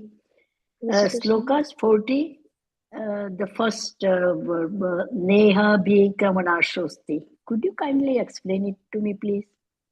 Na, see, the Vigraha is Nah Ih Kramanashaha Asti. Vikramanashaha means loss of efforts. Asti is Na Ih. In this, whatever you are doing, there is no loss of effort. So Lord is here saying, there is no loss of effort nor any will. So whatever you are going to attempt, you don't need to make effort for that. And there is no evil also. So Swalpamapyasya dharmasya prayatno mahato bhayat. If even your kartavya karma, you are doing this much, then this will become very much. Prayate mahato bhayat. Doing one nama japa, and it will give you more punya. But this is your kartavya karma. I am just giving one exam. That is my kartavya karma. I had something else, but I chose my kartavya karma at that time. When I did that, I will get so much punya for that. Swalpamapi apyasya dharmasya prayate mahato bhayat. It will become so much in some quantity or whatever you can consider. Okay? So Neha Bhi Kramanashosti meaning to loss of, do you understand that right? Yes, exactly. Shukriya. But thank you so much. Appreciate greatly. Yes, Sundariji. Jai Shri Krishna, madam. Very interesting. I want to ask you, ma'am. Karne vatikaraste mahabaleshu kadachana. My madam told you can do your karma. That result will right now it will come. It will take time also. It won't also come like that. But we have to wait. So good. We are doing our duty. Our karma is very good. We are whatever responsibility we are completing. When we can get that result from God, ma'am. Because some people they are not doing anything, but they will get good name and good appreciation. But nice people do lot of things they are not get. Why it is happening, ma'am? See, we We all are start- just suppose we all are the workers in a company and daily we are getting the 100 rupees. 100 rupees per day. Okay, this is our salary and everyone is working there. So one day my boss, one friend of my boss is coming there. Okay, so he is saying we are getting paid at that time. So he's saying one person is getting 50 rupees, one person got 100 rupees, and another person got 300 rupees. Now he told, why you are doing this partiality? You gave one person 50 rupees, one person 100, and one person 300. Why this? So he answered, you didn't see the previous record and the coming record. What happened? The person got 50 rupees. He had already taken advance 50 rupees. He got 50 rupees. Now, a person who was not having any advance and not any debt also. So he got 100 rupees. One person didn't take money for 3 days. So he got paid 300 rupees. The same situation happens with us. If we are not getting the result, it means we may have taken an advance or we will get it in future. But that is my salary and I am going to get it. That is not going anywhere. Just we can't see that as a person, third person is sitting there and he is thinking that this is partiality. But this is not partiality. We have that record and we are going to get it. Yeah. Okay. But we have to patiently wait and then we can do our duty, whether it is good But or it might, we have got that result previously and we didn't Yeah. just notice. Yeah. It But can we have also to happen. know, no, ma'am. We immediately comes means well and good, but we can continue. Whatever duty God has given, we can continue. If that appreciation come now, we would do more. That is my question. That can We be do advance also, or that can be pending also. pending If you are also. getting more than your efforts, so it may be your advance and you will not get it later, and it Yeah. may be your pending balance, which you have not got We have earlier and now you are getting. Okay. yeah. We waiting is next Janma will like that only. We can satisfy. We can't see that. Gahana karmano gatihi, that happens. We are manushas with limited mind. Okay. Yeah, very nice expression. Thank you so much, ma'am. God Jai Shri Krishna. Okay, Malaji. Didi, that is a beautiful example. In a very simple way, you have made us understand. Yeah, always we have been told so much, but this was a beautiful example. I think we can explain to everyone now. Yeah, so I extend my heartfelt gratitude to Rupal Didi for clearing the doubts of our sadhakas. Gopal Krishna ji is having one more doubt, Malaji. Just will take Okay, that. yeah. Gopalji, please unmute. Jai Shri Krishna, the way you explained regarding the 100 rupees, 100 rupees, 200, 100 rupees and 300 rupees, this is how we should have to explain to others so that this shloka will remember forever. The meaning of this shloka, similarly, what I expect is, can it be in other shlokas also, so that the shloka, whenever you're reading it, whenever chanting it, you can remember this situation and easy for explaining to others also. These are some examples which are like with us forever. We just remember it and we get our samadhana, our solution at every situation because this is keep happening in our life and it will be keep happening. We can't control it. As Masundari ji said, that we are seeing and we are thinking this is partiality, we are not getting it. So that happens with everyone. We are trying to give these examples wherever relevant or whenever we remember this, we remember any example, but we'll see if possible to include in every shloka or somewhere it is just meaning. We have to hear and not understanding anything in that. Okay? It is just to listen. Now, on the behalf We'll of try. everybody, I am requesting a similar sort of situation, let it come for every shloka so that shloka will remember much easier. And with When that you are asking the questions, then the examples come to my mind and I tell you that. it's a very nice example, and it's a daily happening. Anybody can able to understand. Even illiterate people can also understand it. Actually, in my childhood, in one Chinmay Mission competition, I was just 13. and I went for competition and had my juniors. I taught them Bhagavadgītā, and we went for competition in 15th chapter recitation. And they got selected second and third prize, and I didn't get anything. I taught them, and they got the prize, and I didn't get it. I badly cried that time. And even my tutor in Gita Pariwar only, Neha Didi, she used to teach me. Then she was very upset why I didn't get it, and I was kept crying. I was not stopping at that time, and she was convincing me, but I was not. I was a kid, 13-year-old. So I kept crying. Then she made a call to Ashu Bhaiya. And she asked Ashu where that Rupal is keep crying. She's not stopping at all. Just you convince her, you tell her something. Then Ashu Bhaiya gave me this example. Then I got convinced, okay, I might have taken advance or I will get it somewhere or someday. So then I got convinced and he gave some other prize to me to convince me, okay, it's fine. You didn't get it. It's fine. No problem. You will get it or you may have taken it before. So I thought, yeah, that concept was in my mind and when I was 13-year-old. From that moment, till this year, till this day or this moment, I can say I got solution at so many places. In so many situations, I was very upset when I thought, yeah, this is happening.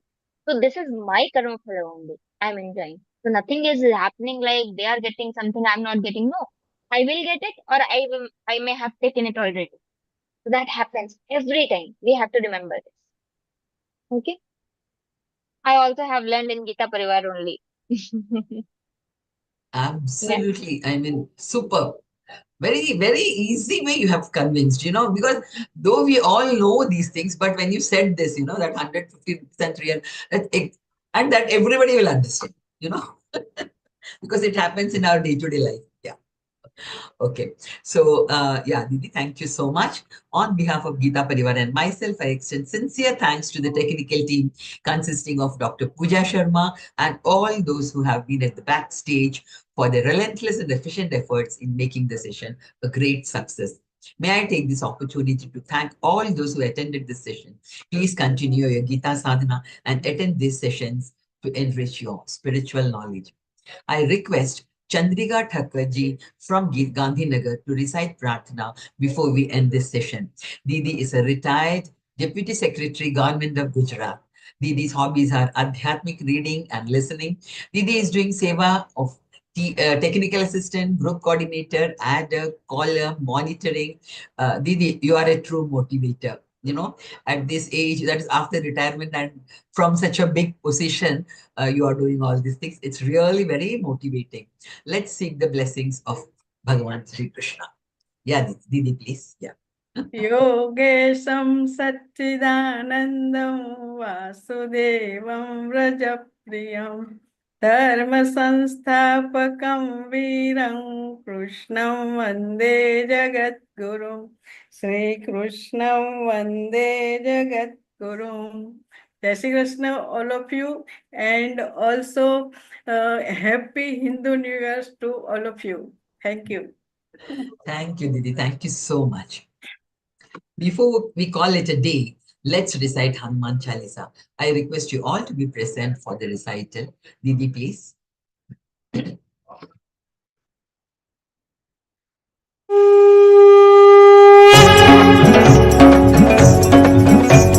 Shri गुरु चरण सरोज रज निज मन मुकुर सुधारि बरनउ रघुबर विमल जसु जो दायक फलचारि बुद्धिहीन तनु जानिके सुमिरौ पवन कुमार बल बुद्धि विद्या देहु मोहि हरहु कलेश विकार जय हनुमान ज्ञान गुण सागर जय कपीस तिहु लोक उजागर रामदूत अतुलित बल धामा अंजनी पुत्र पवन सुत नामा महावीर विक्रम बजरंगी कुमति निवार सुमति के संगी कंचन बरन विराज सुबेसा कानन कुंडल कुंचित केसा हाथ वज्र औ ध्वजा विराजे कांधे मूंज कुंज जनेऊ साजय शंकर सुवन केसरी नंदन तेज प्रताप महाजगबंदन विद्यावान गुणी अति चातुर राम काज करिबेको आतुर प्रभु चरित्र सुनिबेको रसिया राम लखन सीता मन बसिया सूक्ष्म रूप धरि सिंहि दिखावा विकट रूप धरि लंक जरावा भीम रूप धरि असुर सहारे रामचंद्र के काज सवारे लाय सजीवन लखन जियाए श्री रघुवीर हर्षि उर लाए रघुपति कीनी बहुत बड़ाई तुम मम प्रिय भरत ही समबाई सहस बदन तुम रोजस गावै अस कहि श्रीपति कंठ लगावै सनकादिक ब्रह्मादि मुनीसा नारद सारद सहित अहिसा जम कुबेर दिगपाल जहाते कवि कोविद कहि सके कहाते तुम उपकार सुग्रीव ही कीन्हा राम मिलाय राजपद दीना तुम्हरो मंत्र विभीषण माना लंकेश्वर भय सब जग जाना जुग सहस्र जोजन पर भानु लील्यो ताहि मधुर पल जानु प्रभु मुद्रिका मेलि मुख माहि जलधि लांघि गए अचरज नाही दुर्गम काज जगत के जेते सुगम अनुग्रह तुमरे तेते राम दुआरे तुम रखवारे होतन आज्ञा बिनु पैसारे सब सुख लहै तुम्हारी सरना तुम रक्षक काहू को डरना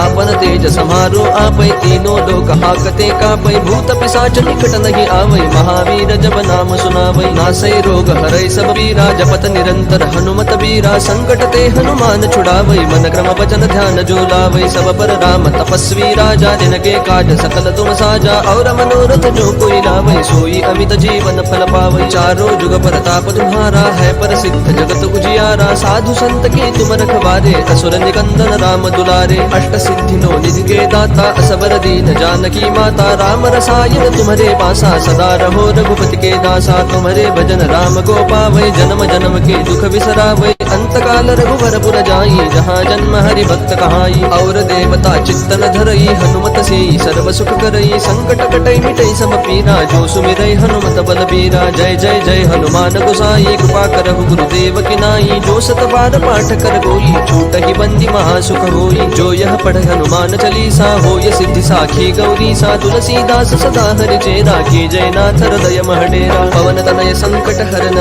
मंगल मूर्ति रूप राम लखन सीता सहित हृदय बसहु सुर भूप सियावर रामचंद्र की जय पवन सुत हनुमान की जय। Thank you all for remaining for Hanuman Chalisa recital. May the knowledge gained today make our week ahead brighter and more beautiful. We shall see you back on another enlightening